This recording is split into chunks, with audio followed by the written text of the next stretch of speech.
আমাকে আমি রাষ্ট্রপতি হলে যা যা করার তাই করব। আই গেস উনি থাকলেই ভালো।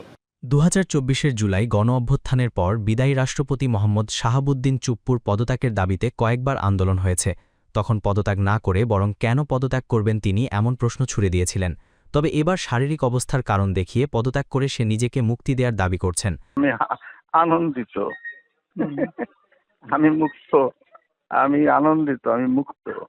তবে তার এই পদত্যাগের পর জনগণের মধ্যে তৈরি হয়েছে মিশ্র প্রতিক্রিয়া। চলুন দেখি কি বলছে সাধারণ মানুষ। অবভিয়াসলি হ্যাপি, এটা তো সবাই চায়। যে কেউ চাবে না যে ফ্যাসিস্ট আমলের রাষ্ট্রপতি ছিল এই সময় এসে রানিংয়ে রাষ্ট্রপতি হোক। তো এটা তো সবাই হ্যাপি থাকার কথা।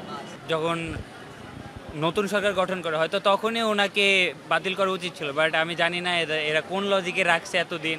যেহেতু ফ্যাসিস্ট আমলের রাষ্ট্রপতি ছিল, তারপর আবার রানিং যে সরকার গঠিত কীভাবে থাকে বুঝি না। বিভিন্ন বিষয়ে যে মানে লুকিয়ে রেখেছিলেন বা বিভিন্ন বিষয়ে যে চুপ থেকেছিলেন, এটা মানে ঠিক হয়নি। আর উনি তো আওয়ামী লীগের আমলে ছিলেন, তো সেটা সেই হিসাবে আর কি পদত্যাগ করাতে ভালোই হয়েছে আর কি। উনি অনেক বিষয়ে নিউট্রাল ছিলেন, যেখানে আসলে ওনার নিউট্রাল থাকাটা উচিত ছিল না। যেহেতু পদত্যাগ করেছে ভালোই হয়েছে আলহামদুলিল্লাহ। এখন ভবিষ্যতে যিনি আসবেন আশা করি মানে ভালোর জন্যই কিছু করবেন দেশের, এটাই আশা করি আর কি।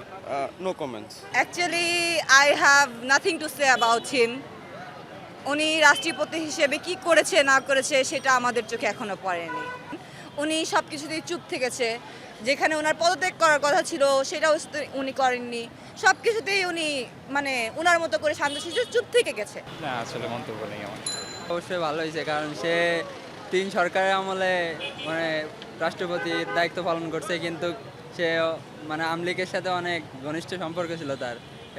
মানে তার চিকিৎসার কারণে বাইরের দেশে যখন গেছে তখনও শেখ হাসিনার সাথে ফোন আলাপের কথা গুঞ্জন শুনছি, কিন্তু এটা সত্যি কিনা আমরা জানি না। তবে তার পদত্যাগে আমরা সবাই খুশি।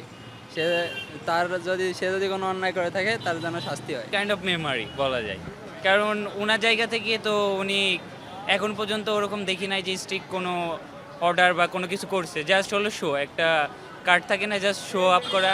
জাস্ট উনি শো আপ মিমার্স কার্ড হিসেবে ছিল। আমাকে আমি রাষ্ট্রপতি হলে যা যা করার তাই করব। এখন যিনি ভারপ্রাপ্ত আছেন মাননীয় স্পিকার সাহেব, আই গেস উনি থাকলেই ভালো। এটা এখনই বলা যাচ্ছে না, আরও কয়েকটা দিন গেলে বোঝা যাবে আসলে। এই জন্য এখন কোনো মন্তব্য করতে যাচ্ছি না, সত্যি কথা বলতে। পার্সোনালি যদি বলি যে ভারপ্রাপ্ত যিনি আছেন ওনাকে আমার পার্সোনালি ভালো লাগে। তবে এছাড়া যদি যে কেউ আসে তাহলে উনি যদি দেশের জন্য কাজ করে তাহলে কোনো সমস্যা নেই। যে রিসেন্ট স্পিকার আছে আমার মতে উনি বেস্ট আমার মতে। যদিও ওনার যদি স্পিকার থেকে সরানো যায়, উনি তেমন ভরসা পাইতেছে না যে ওনার যে স্পিকার যে দায়িত্বটা পালন করতেছে ওরকম স্পিকার পাওয়া। উনি ওনার জায়গা থেকে বেস্ট আছে আমার মতে।